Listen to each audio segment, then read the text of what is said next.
Hello everyone, welcome to another Unranked to Master video. I've got a Cassio game for you guys, and I actually thought I was playing Cassio versus Silas. I ended up as Cassio versus Tristana, and I actually got a little lucky because what I thought was going to happen was when I picked Cassio, I'd seen Trist Lulu and I'd seen Silas. I was like, okay, I'll pick Cassio into Silas. And then, I found out it was Silas jungle, and I thought this was going to be AP Cog mid, but it actually didn't end up that way. Now it looks like we're going to have a level 1 battle to the death. This is something that we should win, so I'm pretty down to just, fight it. Oh, I got first blood. Okay, that's nice. Probably chase after Cog at this point. Maybe I can turn on someone here. I'm pretty low mana, so I probably just want to run away. Maybe I can help Warwick? I don't know. No, he looks to be dead. Okay, so I'll probably just disengage here and go buy my item. Oh my god, what is going on? So that's a very interesting level 1. I'm probably just going to buy a tier here. Wow, that is a crazy level. Now I can TP to lane. I think it is worth it. It's a bit annoying that I have to use my TP, but anyway, let's kind of talk about this. So what I thought was that this was going to be a video about managing a bad matchup, because I thought I was going to be playing Cassio versus Cog, but actually I'm playing Cassio versus Trist, which is a pretty good matchup. So one thing that's really important in matchups is knowing what levels you win. So Cassio versus Tristana is a counter pick, but Cassio actually does lose until around level 3, and the reason is that you need 2 points in your E. And it's not really easy to work that out without having played the matchup a few times, right? You kind of have to learn it the hard way. Alternatively, something you can do is whenever you play a matchup, you can go watch it on YouTube after. So after this video, for example, let's say this was the first time you'd ever played Cassio vs Tristana, you go to YouTube, you type in Cassio vs Tristana, and you try find a matchup of it. Now, normally, like I said, I would be losing in these first few levels, but I had such a big health lead that I kind of knew I would win. And if possible, I do want to make this guy TP early. But anyway, it's kind of beside the point. So normally our goal on this lane would be to kind of just neutralize until level 3. And the way to do that normally is that you just let the wave come to you. Generally, if you're on the losing side of the lane, you don't really want to push to your opponent. The times that you can push to your opponent is if the lane is so close that by pushing, it would swing the matchup one way or the other. But normally, if the matchup is hard losing, that's not going to be the case. So I shove this wave on a tower. It's possible that Trist is here. Yeah. That's good. Right now, level 3 versus level 2, so I'm just going to force a fight with her. And yeah, force her back to mid. So there I just got priority over mid. I saw that Warwick was invading the top jungle, and I decided I would try support him. So now I have a couple choices with my wave. I could let this wave come back to me, and if I want to extend my lead, that's normally the best way to do it. Unless you can roam, it's much easier to extend your lead in a longer lane rather than a short one. And that's because your opponent has to walk up, which gives you opportunities to deny them CS, opportunities to gank, etc. So kind of similar to that Aurelia game I played, I'm going to try and freeze this wave on my side. And that's going to allow me to run her down. It's going to allow me to set up ganks again. As you can see, now Warwick's looking. Now, I don't actually think she's gankable here. Or maybe now that I have W. If I can get a good W on her, she might be gankable. Yep, I'm going to have a look here. So she's actually running into me, which I think means she dies. Yeah, so this was a little bit of I just have really good knowledge of this matchup because I've played it a lot. So that you guys might be kind of uncomfortable going with something like that. Again, it's at some point you might have to learn the hard way, like how to figure out these matchups, which is basically just you might have to fight and see what happens. But I also think that it's really useful, again, just to watch videos on YouTube and kind of get a feel for how the matchups are meant to play out. And I might have to flash here, depending on what this guy does. We'll see. He's going to ward this. It looks like he's going to do the Raptors. I actually can't stop this. And it's a little awkward. He might stop me. Okay, I'm just going to back away. So my wave is kind of cooked. If you're Tristan in this situation... Hold on, I just want to check, just in case this guy is over the wall. Okay. Let's... Items... do this. Okay, so if you're Tristan in that situation, it's actually much better to freeze the wave on the tower. And the reason is that, I'm going to lose a lot of creeps on the way to lane. So Tristana made a mistake by pushing, and it is sometimes hard for Tristana to avoid breaking the freeze, but I'm pretty sure she could have done it in that situation. The thing is, if you go back and look, by the time I was, getting zoned off the way by Silas, my wave was in a very bad spot, and I could have lost, a bunch of wave. Instead, Trist actually pushes the waves under my tower, and as you can see here, she is not strong enough to actually hit the tower, right? So all she really did there was end up giving me away for free. And that's something you have to be really, really careful of, is that, a lot of the time, Cryo, if you can't do anything with it, could be bad for you in the sense that, you are just giving your opponent a free wave. So like normally with your prior, you know, you can find ways to ward or roam or something. So like here, I can't actually do anything to Trist under tower, but what I can do is come set up my vision. So I'm going to use this one turn of prior to give myself a lot of protection. If this guy fights me, I can probably kill him, given these level 3s. I'm just going to fight him. I can potentially 1v2 this, I think. I'm pretty sure I win this. Ooh. Damn, I kind of misplayed there. I could have flashed under the jump. Anyway, that guy ended up getting the kill. So it was a bit awkward there because I lost vision. I think if I'd warded the bush, I probably wouldn't have had the flash. I also could have flashed under the jump. But the main thing there, you know, because obviously you can look at that and be like, oh, it's 1v2 because you're super strong and all that. To be honest, the main thing to take away from that is that what I wanted to do is I wanted to push mid to make Tristana respond to it, and then I can walk into the jungle knowing that if I do walk into their jungler, that it's only a 1v1. So if I was, I guess, scared of taking that 1v1, like I knew I'd beat Sylas, but if I was scared, I could have just walked away because Tristana can't actually come because she'd be dealing with the creep wave, right? And so what I wanted to do was use that prior, set up vision, and then once I get my vision, I can look to play more aggressive again. But instead, I will just come for a reset, and now I'll come back on the map. So like, what are you thinking at this point? The main thing you should be thinking now is like, how do I want to extend this lead further? Because you have this huge like item advantage over your opponent, which means you really want to force trades. Now there's a few ways we can extend this lead, right? We could roam to another lane, but Cassiopeia is very, very poor at roaming. In general, you don't really want to roam in this champ. You can, like if a free roam presents itself, and like you kind of can, or maybe even should, but like a lot of the time that's not going to be feasible. So other things we can do is we can facilitate our jungle's invades. I mean, I'm down for this. He wants to fight. Just going to rotate. Ooh, might have to fight this guy. I mean, this guy's probably dead. Actually got away. If he goes this way, I mean, Sion's not here, so it's just 1v1. I think I can. Right. Okay, so I can't actually. Oh yeah, I was talking about how to extend this lead. So generally, it's finding some way to use your prior, or finding some way to kill your opponent in the 1v1. So ways to use our prior is we could shove mid and roam. Like I said, Cassiopeia not very good at roaming. So we could facilitate our jungler's invades. We could try do some objectives like heralds or dragons or whatever. Or we could hit the opponent under tower, like take plates. Right here, before I hit this plate, I do want to hit this plate, I'm going to go get some vision. And the reason is that because I have these 2 trinkets stacked, it's kind of scary to play aggressive. That being said, we just saw Sylas bot. So yeah, if I'd seen Sylas bot there, I would have gone and hit mid straight away. But instead, I'm just going to do this. Now, as I said before, I kind of want to punish this Tristana in the 1v1. But right now, I kind of need to reset, right? Like I almost have my 900 gold spike. So I want to reset in a moment, which is why I'm just going to keep pushing the lane. So there really isn't much for me to do here. Pretty much what I just recognized was that Tristana, basically I was never going to get to this roam in time. So the best thing I could do would be just push mid. And also, another thing worth considering is like, do you even want the fight? Because here, I had 900 gold, which is my big item spike. And I also had no ult and no flash. So like, I'm not actually that strong. And I don't really want to look for fights at the moment. I mainly want to just look for isolated 1v1. Now here you have a tough decision. Warwick wants to invade topside, but I have a huge spike in base. So what I'm going to do is I'm actually going to stay on the map. I'm recognizing, though, that this is greedy. So basically what I want to do here is I want to come, like, try and help him. But ultimately, my main goal here is actually not to die. Like, getting this kill and everything was a bonus. But I was doing that knowing that, like, I kind of want to look to run away from a fight if I can. Because I have so much gold, and I didn't really want to fight. Fortunately, like, it ended up that it was just free, right?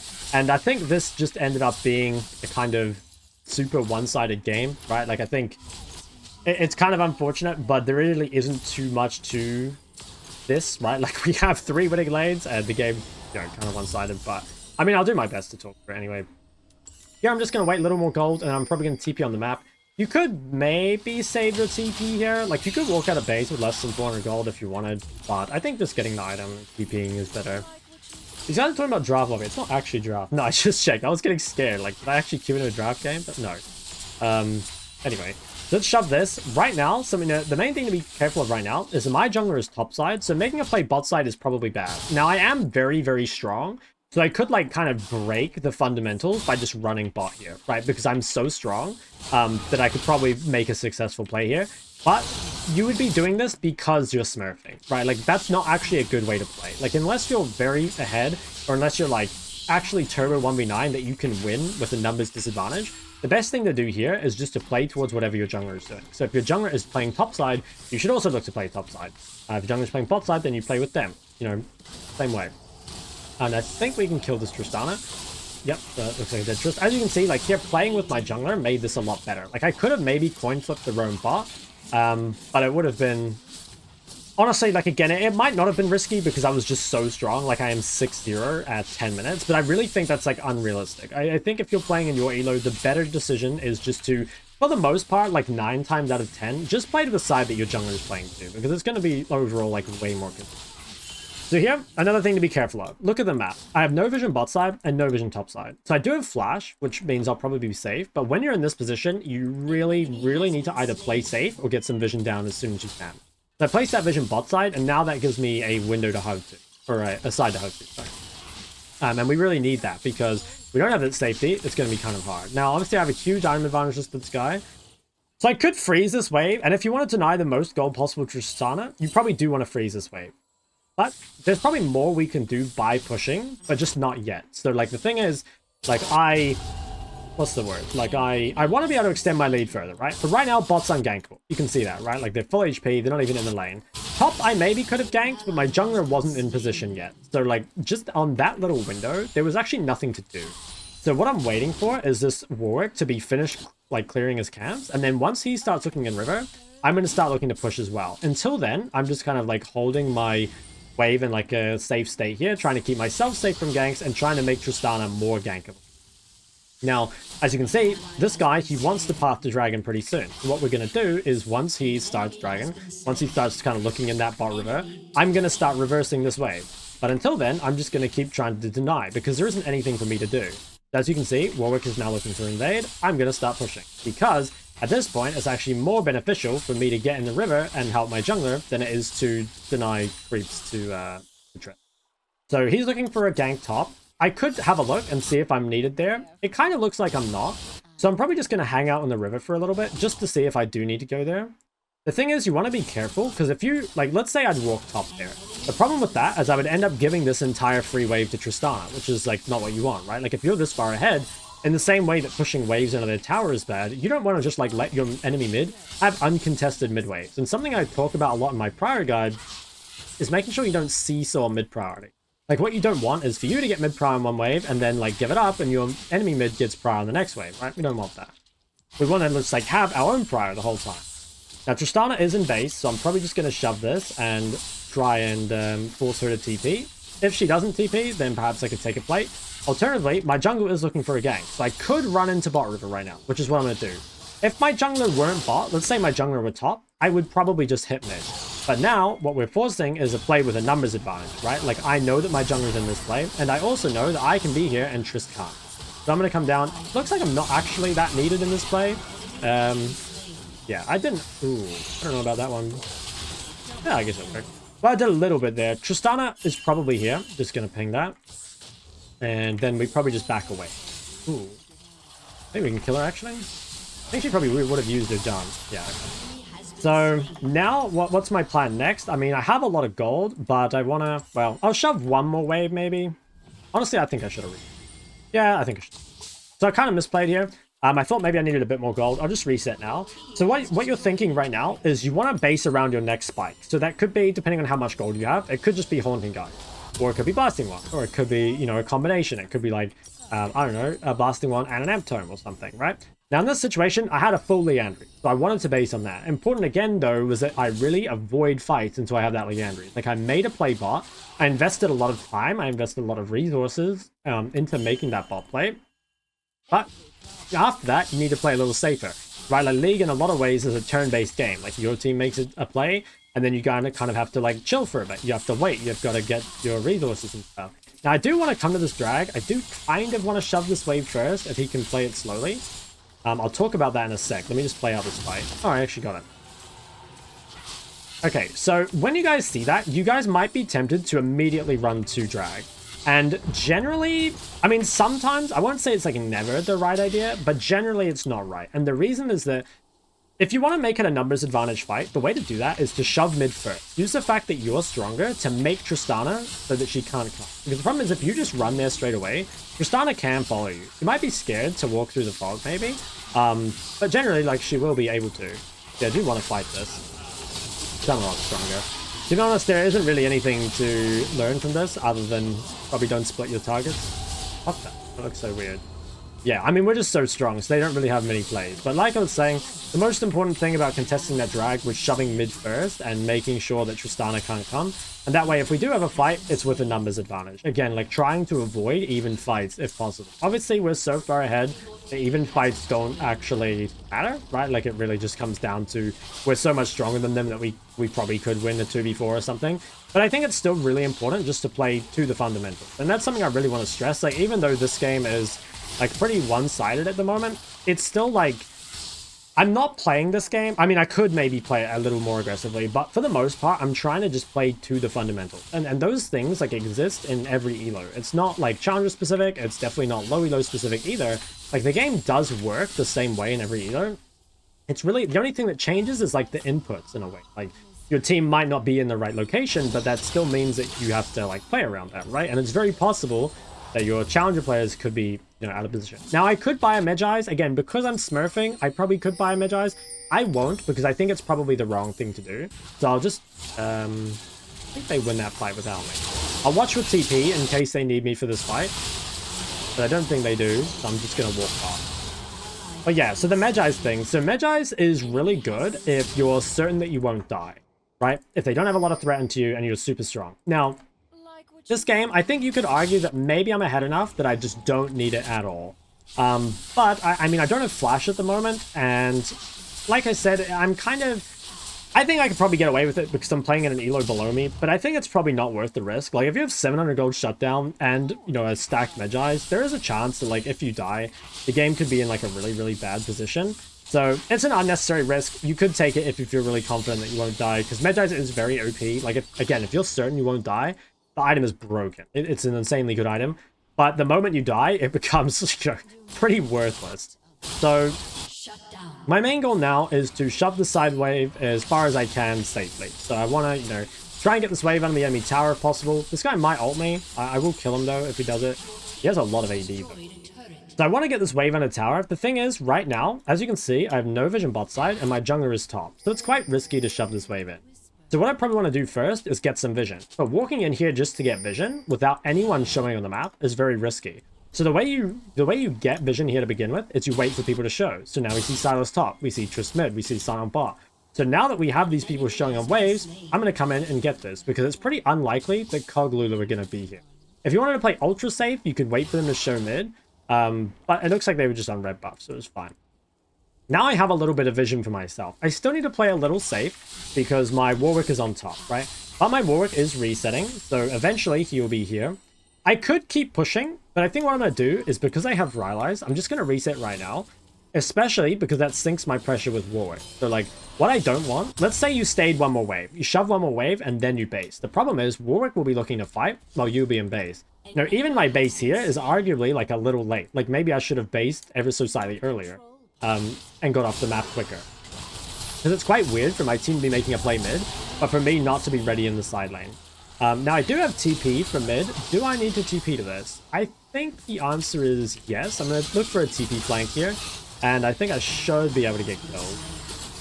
Come this way. They have vision? They do.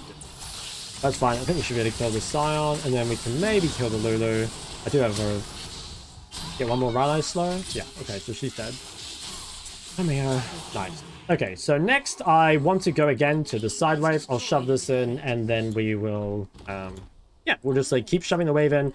We'll probably take the dragon after this, and it's kind of unfortunate because I think this game has been over for a long time, and you know, I've had some complaints from you guys about smurfing in the comment section. Definitely agree. I mean, like I said at the very start of the series, I'm not really a fan of smurfing in general.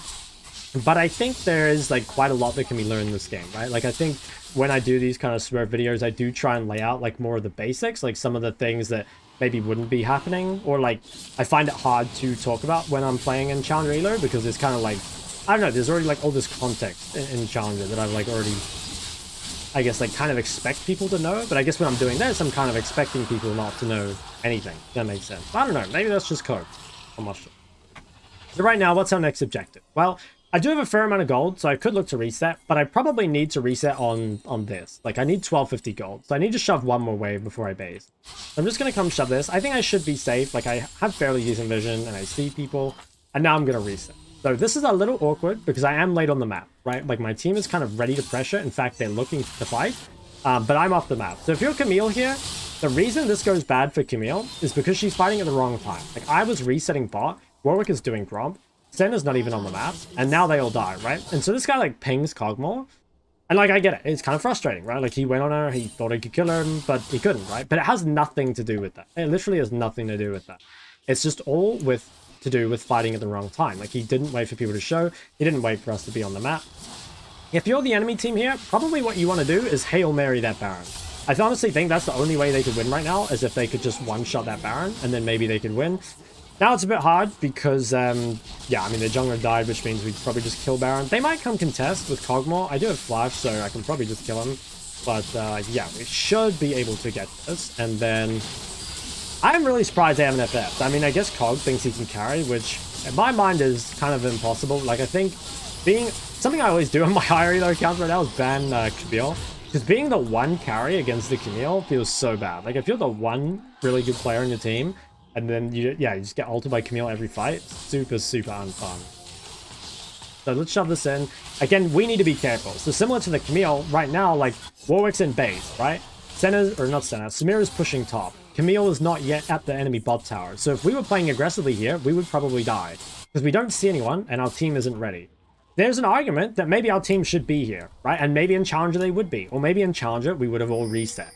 But the point is that regardless of what elo you're in, you're really just adapting to, like, what's happening around you. I know that the right play here is to, like, sync up pressure with my teammates and then try pressure as a group, right? And it doesn't matter what my teammates are doing because I'm just going to adapt to whatever it is they're doing. So right here, should we be playing 3 lanes? No. Samira should probably be mid and Camille should be 1 bot. Or maybe we should be 4 top. There's lots of different macro plays here that are possible.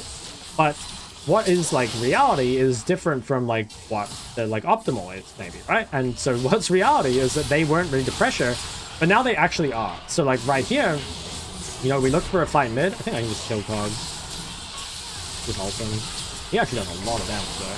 So, like, right here, it's less bad for us to look for a fight because Tristana was answering top and because Sion was answering bot, right? If we'd done the same play, like, 30 seconds ago, we probably would have been 5-man mid instead of a 3v3. That's why it's super, super, super important to always be checking in the mid game, like, what are my teammates doing? And what does that mean for me? You know, like, are my teammates in base? Are they ready to pressure? Are they farming camps? They have a lot of gold, you know? And it's hard, right? It is hard. Like, having that level of awareness is difficult. But for the most part, all you really need to know is, like, you know, if your team is in base, try not to fight. If your team's on the map, it's probably a good time to fight. And then if you can add more things into that, like if you are aware of the fact that, like, oh god, this seems scary. Okay, I managed to dodge it. I think I might die here. Oh, I'm okay. Yeah, as long as you're aware of where your teammates are, bonus points if you're aware of where the enemy team is, that's going to go a super long way. Now, I'm probably going to base TP here with my death cap. Yeah, I'll TP bot. This could be risky. Actually, I might be eating a Sion Q here. Oh, thank god for Camille, bro. I thought I was about to just take a huge full AD Sion Q to the face. Clear that out. This is the last inhib for us to break. I think we should just be able to hit the tower. That Camille was going a bit insane in there.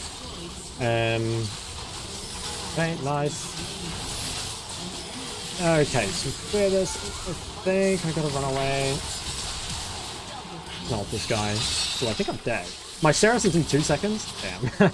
Didn't quite manage to go to the deathless game. I think this guy might still die.